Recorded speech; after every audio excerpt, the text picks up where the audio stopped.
പ്രിയപ്പെട്ട ക്രിക്കറ്റ് ആരാധകരെ, ഇന്ത്യ-ഇംഗ്ലണ്ട് രണ്ടാം ക്രിക്കറ്റ് ടെസ്റ്റിൻ്റെ രണ്ടാം ദിവസം ഇന്ത്യ ആദ്യ ഇന്നിംഗ്സിൽ 587 റൺസ് എന്ന മികച്ച ടോട്ടലാണ് ഇംഗ്ലണ്ടിന് മുന്നിൽ പടുത്തുയർത്തിയിരിക്കുന്നത്.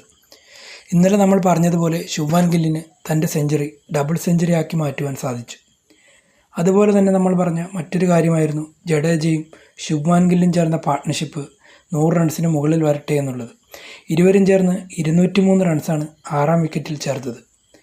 310-ന് 5 എന്ന നിലയിൽ രണ്ടാം ദിനം ഇന്ത്യ ബാറ്റിംഗ് പുനരാരംഭിച്ചു. 6ാം വിക്കറ്റിൽ ശുഭ്മാൻ ഗില്ലും ജഡേജയും ചേർന്ന് 203 റൺസ് പാർട്ട്ണർഷിപ്പ് ഉണ്ടാക്കി. 89 റൺസ് അടിച്ച് ജഡേജ പുറത്താകുമ്പോൾ 414-ന് 6 എന്ന ശക്തമായ നിലയിൽ ഇന്ത്യ എത്തിച്ചേർന്നിരുന്നു. അടുത്തതായി ഇറങ്ങിയ വാഷിംഗ്ടൺ സുന്ദറുമായി ഗില്ല് വീണ്ടും ഒരു സെഞ്ചുറി പാർട്ട്ണർഷിപ്പ് ഉണ്ടാക്കി. 42 റൺസ് അടിച്ച് വാഷിംഗ്ടൺ സുന്ദർ ഔട്ടാകുമ്പോൾ ഇന്ത്യ 558-ന് 7 എന്ന മികച്ച നിലയിൽ എത്തിക്കഴിഞ്ഞിരുന്നു. സ്കോർ ബോർഡ് 574 നിൽക്കെ ഇന്ത്യൻ ക്യാപ്റ്റൻ ശുഭ്മാൻ ഗില്ലിൻ്റെ വിക്കറ്റ് വീണു. 387 പന്തുകളിൽ നിന്നും 269 റൺസാണ് ഗില്ല് അടിച്ചെടുത്തത്. ഗില്ലിൻ്റെ കരിയറിലെ ഹയസ്റ്റ് സ്കോറാണിത്. ഇന്ത്യയുടെ ഫസ്റ്റ് ഇന്നിംഗ്സ് 587 റൺസിൽ അവസാനിച്ചു.